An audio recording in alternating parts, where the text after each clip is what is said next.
protector and a tyrant, a figure who inspired awe and fear. His thunderbolts were a symbol of justice, but they were also a tool of destruction. He fathered countless children, both mortal and divine, and his many affairs often sparked conflict among the gods. Yet, despite his flaws, Zeus's rule brought stability to a chaotic world. Under his reign, the gods established order, overseeing the realms of humans and maintaining the delicate balance between earth, sea, and sky. The myth of Zeus and the Titanomachy isn't just a tale of war. It's a story about the cycles of power and rebellion. Just as Zeus overthrew Cronus, who had overthrown Uranus, Greek myths suggest that even the mightiest rulers are vulnerable to the forces of change. Zeus's story reminds us that leadership comes with its own set of challenges. It's not just about gaining power, it's about maintaining it, often at great cost. Zeus's rise to power is one of the most thrilling tales in mythology, filled with battles, alliances, and sacrifices. But what do you think? Was Zeus a just ruler, or was he simply another tyrant destined to fall like the Titans before him? Let us know your thoughts in the comments below. Don't forget to like this video if you enjoyed this dive into Greek mythology, share it with fellow myth lovers, and subscribe to our channel for more epic tales from the ancient world. Until next time, remember, the gods may rule from above, but their stories remind us of the struggles we all face below. You thought fairy tales were magical. Think again. The real origins of these classic tales are disturbing, gruesome, and filled with horror. Many of these stories have been sanitized for modern audiences, but their original versions were filled with betrayal, curses, and brutal consequences. From Pinocchio's horrifying fate to the true story of Bluebeard, let's dive into the darker side of fairy tales that history tried to erase. Fairy tales weren't always about happily ever after. Many of them were cautionary tales, warning of real dangers, human cruelty, and supernatural horrors. 1. The original Pinocchio, a gruesome fate. Before Disney made him a lovable puppet, Carlo Collodi's original Pinocchio was a terrifying little troublemaker. Instead of learning his lesson, he was hanged from a tree by a group of bandits, left to suffocate as a punishment for his misdeeds. 2. Bluebeard, the serial killer's tale. Bluebeard was not a misunderstood nobleman. He was a full-blown serial killer. In Charles Perrault's version, Bluebeard marries multiple women and forbids them from entering one locked room. When his latest wife disobeys, she discovers the corpses of his past wives hanging from hooks. He nearly kills her too, but she's saved at the last second by her brothers. Some believe this gruesome tale was inspired by real-life figures like Gilles de Rais, a nobleman convicted of horrific crimes. 3. The Pied Piper, a tale of mass disappearance. The Pied Piper of Hamelin was not just about a man who played music to lead away rats. He also took the children. In some versions, the town refuses to pay him for his services, so he takes revenge by luring all of their children into a cave, where they are never seen again. Historians believe this could be based on a real event, where an entire group of children from Hamelin mysteriously vanished in the Middle Ages. 4. Rumpelstiltskin, a vengeful trickster. In the original versions of Rumpelstiltskin, when the young queen guesses his name, he doesn't just leave. He flies into a rage so intense that he tears himself in half. In some versions, he stomps on the ground in fury, falling into a pit and disappearing forever. His obsession with taking the queen's child has led some to believe he wasn't just a trickster, but something far darker. 5. The Robber Bridegroom, a wedding night nightmare. This lesser-known grim tale tells the story of a young woman forced to marry a wealthy man. Suspicious of her husband-to-be, she follows him to his home, only to discover that he and his band of robbers murder and eat women. She watches in horror as they butcher a young girl, cutting her into pieces. Luckily, she escapes and exposes them, leading to their execution. 6. The Juniper Tree, a tale of cannibalism and revenge.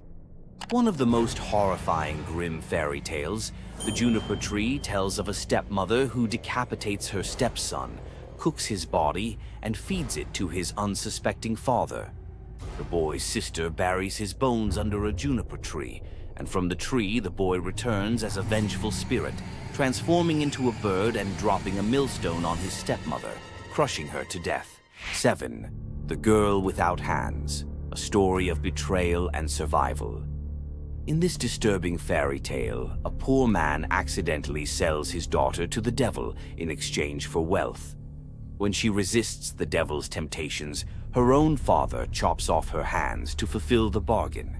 Eventually, she escapes, gains magical silver hands, and finds a happier fate, but not before enduring unimaginable suffering. Why were these stories so disturbing? Fairy tales weren't just for children. They were warnings, morality lessons, and sometimes outright horror stories meant to instill fear and obedience. Over time, many of them were altered, softened, or rewritten to make them more acceptable. Which of these dark fairy tales shocked you the most? Want to uncover more forgotten stories and chilling legends? Subscribe now and dive into the forgotten history of fairy tales. What would you do if you gave up everything for love, only to be betrayed by the one you trusted most? In the Greek myth of Medea, love led to ultimate revenge, and the consequences were deadly. Let's dive into this tragic tale. Medea, a sorceress of immense power, fell in love with Jason, the leader of the Argonauts, when he came to her homeland seeking help. Medea, who was deeply in love with him, used her magic to aid him in his quest for the Golden Fleece. She betrayed her own family, murdered her brother, and helped Jason achieve his goal, all out of love for him. Once Jason had the fleece, Medea fled with him to Greece, where they started a life together. But as time went on, Jason's love for Medea faded. He decided to marry Glauce, the daughter of Creon, the king of Corinth, in an effort to secure a more powerful position. Medea, heartbroken and furious at the betrayal, decided to exact her revenge. She used her powers to craft a poison so deadly that it would burn Glauce alive when she put on a beautiful dress that Medea had sent her as a gift. But Medea didn't stop there. In her grief and rage, she murdered her own children, Jason's children, to ensure he would suffer the most for his betrayal. The pain of losing everything she loved was unbearable, and Medea, having left nothing behind but destruction, fled to Athens, leaving Jason to wallow in his sorrow and regret. Medea's story is a tragic reminder of the destructive power of betrayal and the extreme lengths to which love can drive someone. Sometimes love is not only blind, but it can also lead to devastation and vengeance. Does Medea's vengeance leave you thinking about the darkest side of love? Subscribe for more ancient Greek myths filled with twists, power, and passion. Ever wondered what it would be like to walk through the ancient world and encounter mythical creatures from Greek mythology? Get ready to meet the beasts that shaped legends. In Greek mythology, creatures were more than just beasts. They were symbols of the forces of nature, God's will, and humanity's struggle with the unknown. From the terrifying Minotaur lurking in the labyrinth to the mesmerizing sirens luring sailors to their doom, these creatures were as captivating as they were dangerous. The mighty Hydra, with its multiple heads that regrew each time they were cut off, was a symbol of unstoppable power. The Cerberus, the three-headed dog guarding the gates of the underworld, represented the barrier between life and death. But not all mythical creatures were monsters. The graceful Pegasus, a winged horse born from the blood of Medusa, symbolizes freedom and the pursuit of the heavens. These creatures still live on in our stories, haunting the shadows of ancient Greece and whispering through the winds of time. Which Greek mythological creature fascinates you the most? Share your thoughts and don't forget to subscribe for more legendary tales from Greek mythology. Imagine being one of the greatest hunters in the world, known for your unmatched speed and skill. But despite all your abilities, your destiny is determined by a simple golden apple. Let me tell you the tragic tale of Atalanta, the huntress who couldn't escape her fate. Atalanta was abandoned at birth by her father, Zeus, who didn't want a daughter. Left to die in the wilderness, she was raised by a she-bear, learning to hunt and survive. As she grew, Atalanta became a legendary warrior, her skills in hunting unmatched. But no matter how great she became, she could never escape one thing: her prophecy. A prophecy foretold that Atalanta would only marry a man who could outrun her in a race. As the years went by, many suitors came, eager to win her hand. But Atalanta, fiercely independent, defeated them all. Her speed was unbeatable, and no man could match her skill. Then came Meleager, a brave hero who had heard of Atalanta's strength and beauty. Unlike the others, he didn't boast about his abilities. Instead, he came prepared with a plan. Meleager, knowing Atalanta's curse, asked the goddess Aphrodite for help. She granted him 3 golden apples, which he used to distract Atalanta during their race. As Atalanta raced ahead, confident of her victory, Meleager tossed the apples one by one in her path. The golden apples were so beautiful, they distracted Atalanta just enough to slow her down. In the end, Meleager won the race, and Atalanta was forced to marry him, despite her reluctance to give up her independence. But the story doesn't end in happiness. Atalanta and Meleager's marriage was plagued with regret. Atalanta, still driven by her need for freedom, felt trapped by the very love she couldn't escape. And in the end, Meleager, whose destiny was also marked by the gods, tragically died before she could ever truly be free. Atalanta's story is a tale of love, fate, and the clash between personal destiny and desire. Despite her unmatched strength and independence, her fate was sealed by love, and her story remains a tragic reminder of how even the most powerful can be brought down by what they cannot control. If Atalanta's bittersweet story of fate and love left you in awe, subscribe for more untold Greek myths and the heroes who shaped the ancient world. You've heard of a goddess whose beauty was unmatched. But what if I told you that her beauty wasn't what it seemed? In fact, her allure led to some of the darkest consequences in ancient myth.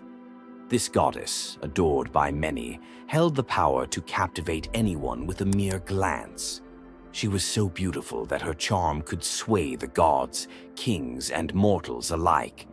But this beauty came with a deadly price. The goddess we're talking about is none other than Aphrodite, the Greek goddess of love and beauty.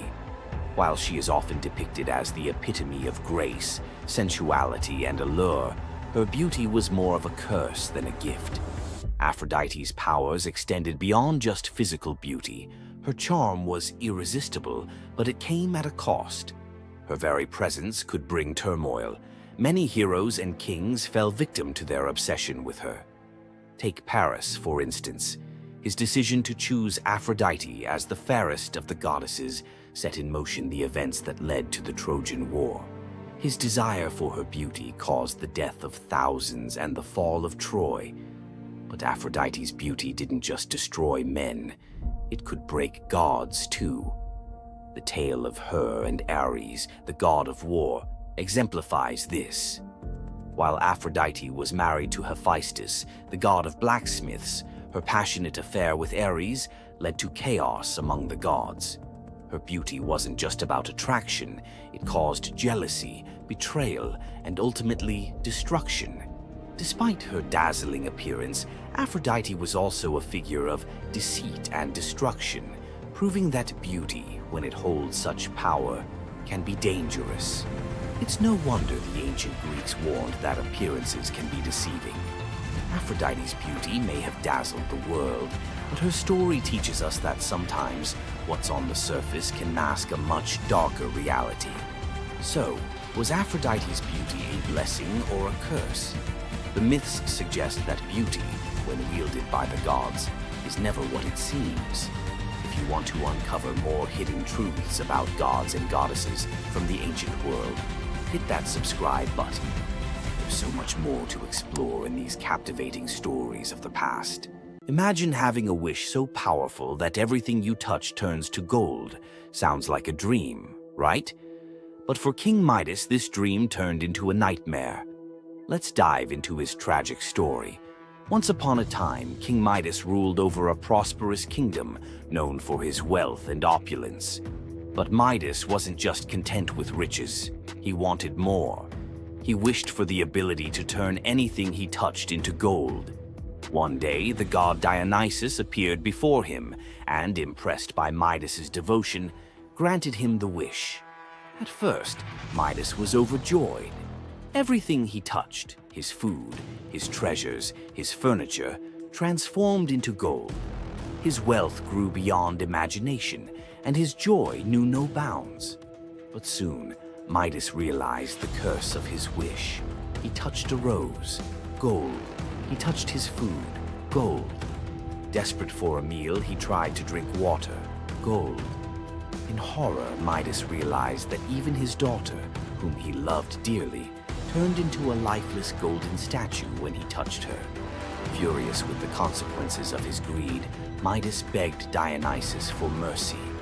The god, seeing the king's suffering, told him to wash in the river Pactolus.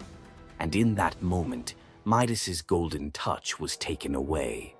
The river's waters, now imbued with Midas's curse, carried gold downstream, forever tainting the land.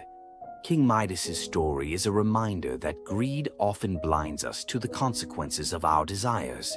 His once prized gift became his greatest curse, teaching us that not all treasures are worth the price. If King Midas's tale of power and greed left you thinking, make sure to subscribe for more epic Greek myths and their timeless lessons. Stay tuned for more stories of fate, love, and the god's wrath. Imagine a woman so terrifying that a single glance from her could turn anyone into stone. Medusa, a name that echoes through history as a monster, a villain, and a symbol of pure horror. But what if everything you thought you knew about her was wrong? Medusa wasn't always a monster. Her story is one of betrayal, injustice, and a curse she never deserved. She wasn't born a villain. She was made into one by the gods themselves. But even as a victim, she found a way to turn her tragedy into power. Today, we'll unravel the myth of Medusa and discover the deeper truth behind her story. From her tragic origins to her transformation into a feared Gorgon, to her epic confrontation with Perseus. This is the tale of Medusa like you've never heard it before. Long before the snakes, before the curse, Medusa was a mortal woman of extraordinary beauty. She wasn't born a monster. She was born human, the daughter of the sea gods, Phorcys and Ceto. While her sisters, Stheno and Euryale, were immortal Gorgons, Medusa stood apart as the only mortal among them. But it wasn't her mortality that set her apart. It was her beauty. Medusa's golden hair, radiant complexion, and striking eyes captured the attention of everyone, even the gods. She served as a priestess in the temple of Athena, goddess of wisdom and war, vowing to remain pure and devoted to the goddess. This is where her life took a tragic turn. According to the myth, Poseidon, the god of the sea, became infatuated with Medusa. Overcome by desire, he pursued her relentlessly, and one fateful day he cornered her in Athena's temple. Medusa, defenseless, could not escape his wrath. But instead of protecting her, Athena turned her fury against Medusa. The goddess, enraged by the desecration of her temple, cursed Medusa for what had happened, punishing the victim instead of the perpetrator. Athena's curse transformed Medusa into a Gorgon, a being so hideous that no one could bear to look at her. Her golden hair turned into a nest of venomous snakes, and her eyes became so powerful that a single glance could turn living creatures to stone. This moment defined Medusa's new existence. Once revered for her beauty, she was now feared and hunted as a monster. But beneath the horror of her transformation lay a deeper question. Was Medusa truly cursed, or had she been given a weapon to defend herself in a world that had betrayed her? Medusa fled from civilization, retreating to a remote island where she lived in solitude. Here she came to terms with her new form and the terror it inspired.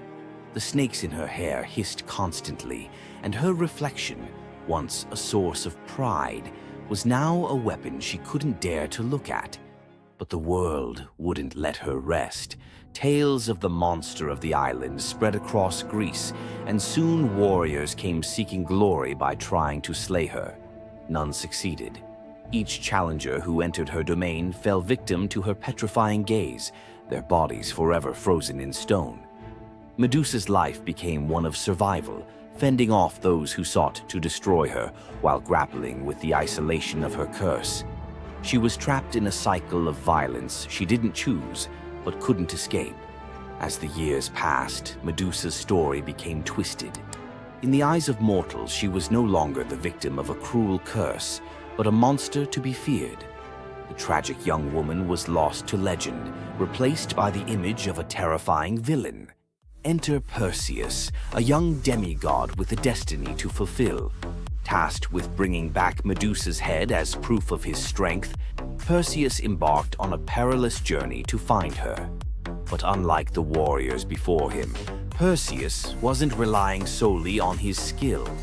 He had the favor of the gods. Athena and Hermes provided Perseus with gifts to help him on his quest. Winged sandals to fly, a reflective shield to avoid Medusa's gaze, and a sword sharp enough to cut through anything. Most importantly, he was given a magical bag to safely carry her severed head. Perseus's journey to Medusa's lair was filled with danger, but none compared to the final challenge, facing the Gorgon herself. When Perseus arrived, Medusa was sleeping. For the first time in years, she looked peaceful, an almost human reminder of who she once was. But Perseus couldn't afford to hesitate. Using the reflective shield as a mirror, he avoided her petrifying gaze and struck with precision, severing her head in one swift motion. The blood that spilled from Medusa's neck gave birth to two incredible beings, Pegasus, the winged horse, and Chryser, a golden giant. Even in death, Medusa's body produced miracles, a testament to the power she had carried within her. Perseus carried Medusa's severed head back to Greece, where it became both a trophy and a weapon.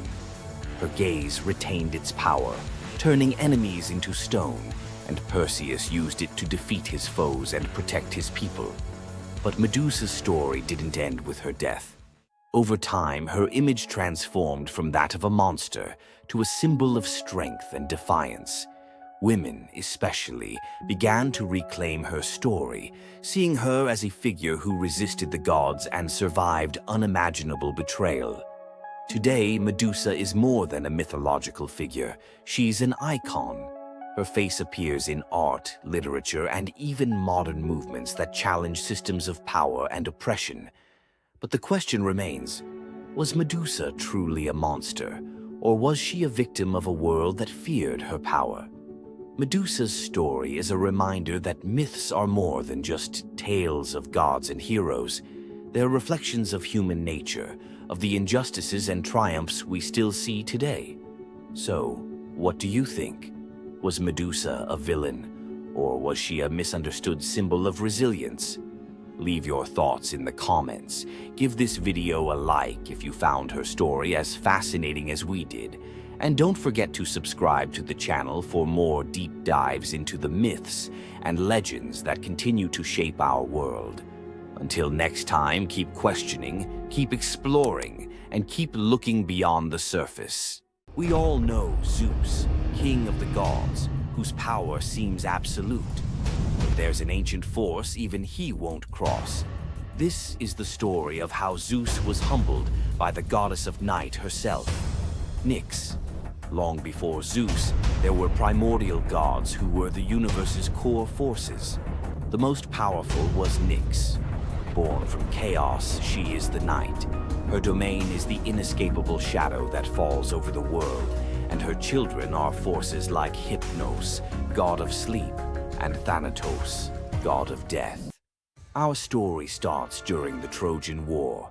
A furious Hera wanted to help the Greeks against Zeus's orders. To do it, she needed Zeus asleep. She went to Nyx's son, Hypnos, with an irresistible offer: put the king of the gods into a deep slumber. Hypnos was terrified. He'd helped Hera once before, and when Zeus woke up, his rage was legendary. He hunted Hypnos, ready to hurl him into the sea. The desperate god of sleep fled to his mother, Nyx. When Zeus arrived, he stopped dead. Unwilling to offend the ancient knight, he retreated. Despite the memory, Hera's new offer was too good to pass up. Hypnos put Zeus to sleep, and Hera got her wish. But this story from Homer's Iliad isn't about the trick. It reveals Zeus's deep, reverent fear of offending Night. Nyx's power isn't about force. It's her very essence, a cosmic order he dared not challenge. The clash between Zeus and Nyx wasn't a battle of thunder and shadow, but of authority versus primordial power. Nyx's presence alone was enough to remind Zeus that even he has limits. The brilliant order of the day must always give way to the profound mystery of the night. If you enjoyed this trip into mythology's shadows, like this video and subscribe for more. Comment below on which primordial deity you want to see next. Centaurs. Half man, half horse. Heroes or savages? Think you know the full story? Wait until you uncover the darker side of these iconic creatures. Watch till the end to discover what ancient myths don't tell you about the centaurs. In Greek mythology, centaurs were seen as both wild and noble beings. They were often depicted as powerful warriors, famous for their strength and skill in battle. But what if the truth behind them was far more sinister than anyone imagined? While some centaurs, like Chiron, were revered for their wisdom and kindness, many others were violent, uncontrollable creatures. These savage centaurs were known for their drunken brawls and uncontrollable rage. The most infamous event? The Battle of the Lapiths and Centaurs, where they fought against the Lapiths during a wedding feast, leading to a massacre of both men and women. Their brutal behavior was more than just a mythological tale. It symbolized the chaos that could occur when civilization collided with the wild, untamed forces of nature. But why did the Greeks depict centaurs this way? Was it a cautionary tale about the dangers of unchecked power and savagery, or a deeper reflection on humanity's struggle between reason and instinct? The darker truth behind the centaur myth might just hold the key to understanding the wild, primal side of ancient Greek culture. Centaurs are more than just mythical beasts. They represent the conflict within us all. If you're fascinated by the hidden truths of ancient myths, don't forget to subscribe for more dark stories from Greek mythology. Every Monday you log on. Every quarter you hit your targets. Every year you get a new set of KPIs, and every time the boulder rolls right back down the mountain. You feel trapped in a cycle of meaningless repetition. You call it the 9-to-5 grind. The ancient Greeks called it Sisyphus. Sisyphus was not a hero. He was a master manipulator, the most cunning king in all of Greece. He betrayed Zeus to a river god just to get a freshwater spring for his city. But his masterpiece of arrogance? He cheated death itself. When Thanatos, the personification of death, came for him, Sisyphus tricked him, binding him in chains. For days, the world was thrown into chaos. No one could die. Warriors fought endlessly without consequence. The natural order collapsed. The gods finally intervened, freeing Thanatos and dragging Sisyphus to the underworld. But even here, Sisyphus had one last trick. He convinced Hades to let him return to the surface for just one day to punish his wife for not giving him a proper burial. Of course, he never returned. The gods, finally done with his games, devised a punishment that perfectly matched his crime: eternal, meaningless effort.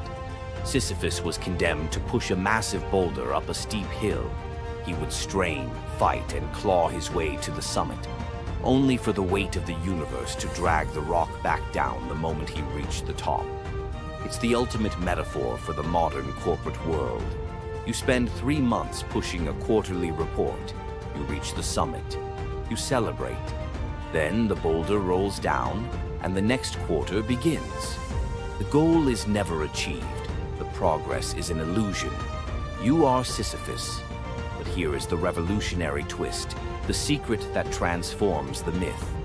The philosopher Albert Camus saw Sisyphus not as a victim, but as the absurd hero.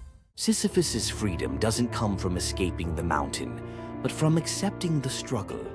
The moment he acknowledges the futility, the moment he finds meaning in the push itself, in the sweat, the effort, the sheer defiance of continuing, he defeats the gods. His walk back down the mountain is not a walk of defeat, but a moment of conscious, deliberate choice. It is the moment he chooses to be happy. So, the next time your KPI rolls back down the hill, remember Sisyphus. The goal is irrelevant. The only true freedom is finding joy in the effort, not the outcome. Loki's punishment was brutal. Bound deep within a cavern, his body lashed to 3 jagged rocks with the entrails of his own son. Above him, a serpent hung poised, venom dripping relentlessly onto his exposed skin. This scene, drawn from the poetic Edda and the prose Edda, became a symbol of both divine vengeance and suffering that echoed through Norse legend. But the gods never counted on one presence: Sigyn, Loki's faithful wife. Her hands trembled as she knelt beside him, catching each drop of poison before it could sear his flesh. Her quiet devotion became a fragile shield against the gods' wrath. Why did she choose loyalty over escape? The answer reveals a truth about love that endures even when the world itself seems lost to darkness. Yet before the cavern, before the venom and the silence, there was a betrayal that shook the heart of Asgard. Balder was the light of Asgard, cherished by gods and mortals alike. His laughter filled the halls, a warmth that even the golden apples of Idun could not rival. When ominous dreams began to trouble him, his mother Frigg, desperate to protect her son, secured oaths from every creature and object in existence never to harm him. All, that is, except the mistletoe, too slight, too innocent to warrant suspicion. Loki saw opportunity in what others dismissed. He fashioned a dart from that fragile branch and sought out Hoder, Balder's blind brother. "Here," Loki murmured, placing the weapon in Hoder's uncertain grasp, "let me guide your hand." The dart struck its mark. In an instant, Balder's light was snuffed out, his presence gone from the world.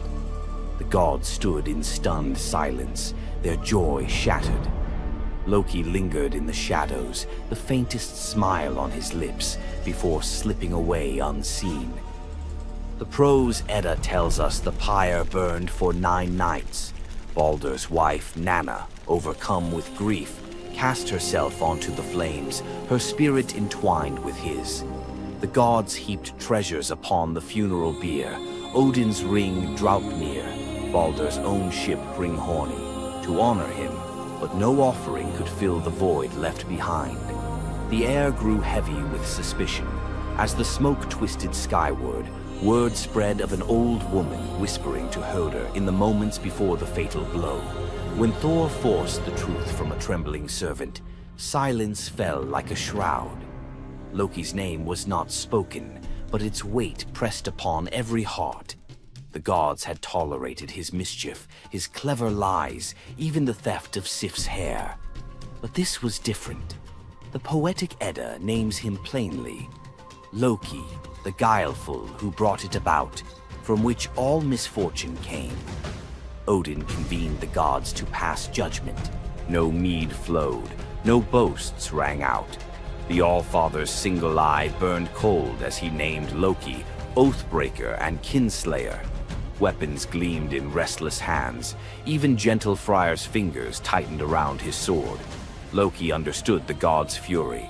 He fled Asgard, his mind racing with schemes. As told in the prose Edda, he built a lodge in the mountains, doors on every side, always watching for his pursuers. Still, he could not outrun their vengeance. Odin's gaze found him, even in hiding. When the gods arrived, Loki tried to slip away, transforming into a salmon to evade capture in the river's swift current.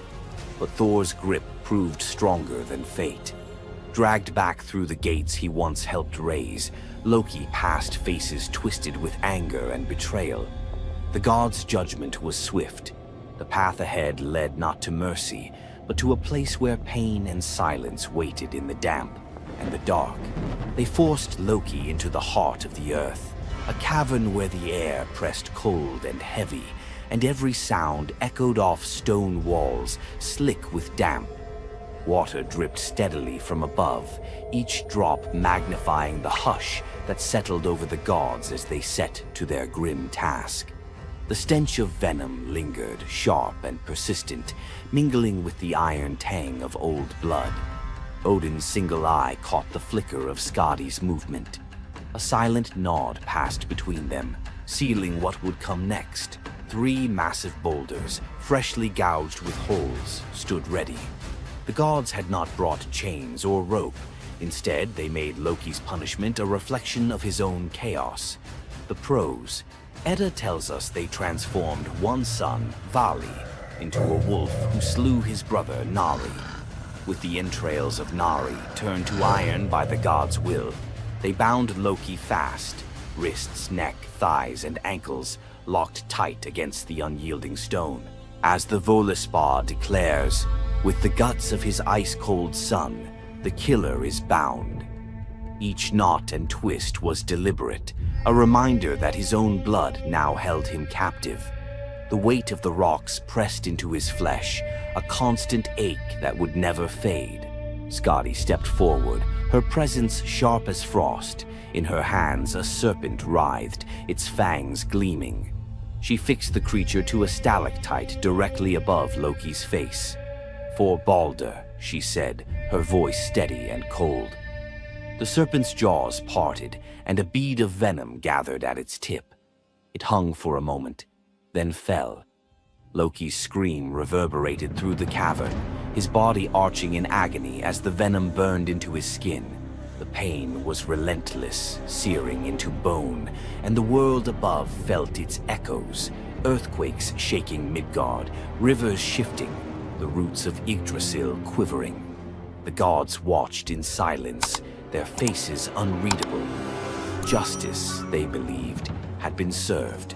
As the serpent's venom continued its slow assault, the rhythm of torment became all-consuming. The next drop formed, poised to fall.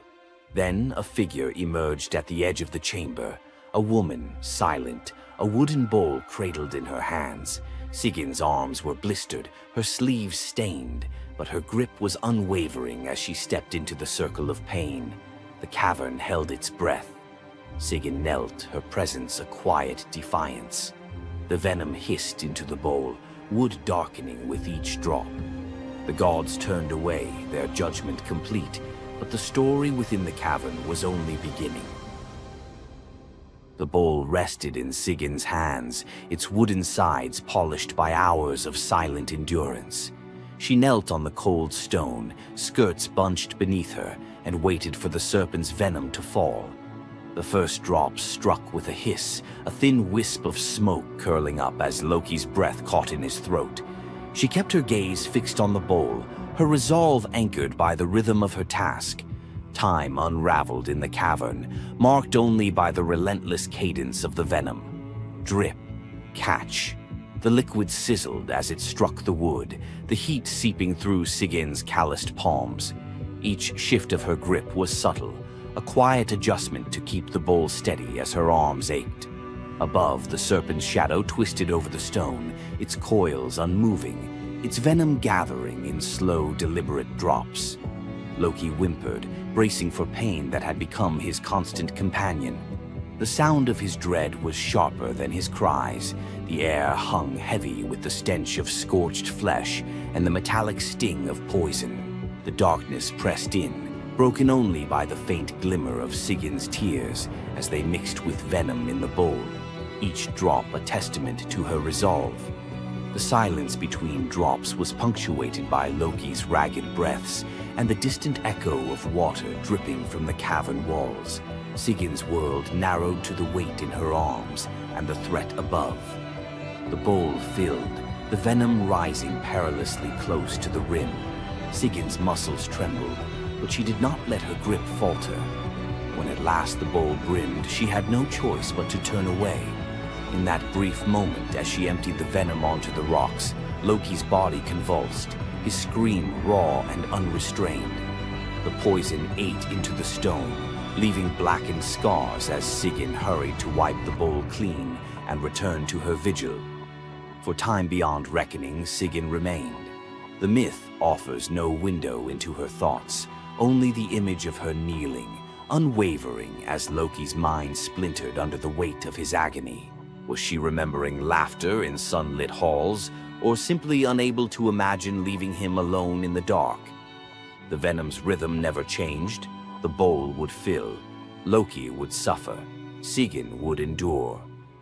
In the hush that followed each scream, a question lingered, one that neither gods nor mortals could answer. Love in the dark was never simple.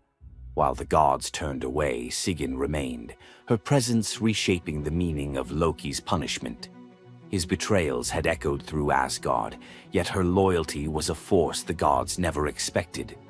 The Eddas offer no window into Sigyn's thoughts, recording only her actions. Blistered hands, a steady bowl, venom caught before it could sear flesh. This silence leaves space for us to wonder. Was it love that held her there, or a deeper sense of duty, something older and more enduring than the gods' own laws? Loki, once the master of deception, now depended on the mercy of the one he had so often left in the shadows. When the bowl overflowed and Sigyn turned away, each drip crept like fire through him, twisting his features in agony. His eyes, when they met hers, flickered with both gratitude and resentment. He needed her, but the venom's torment mingled need with bitterness. Still, Sigyn returned every time, catching the next drop before it could fall. The myths do not say what passed between them in those moments, only that she stayed, her resolve unbroken.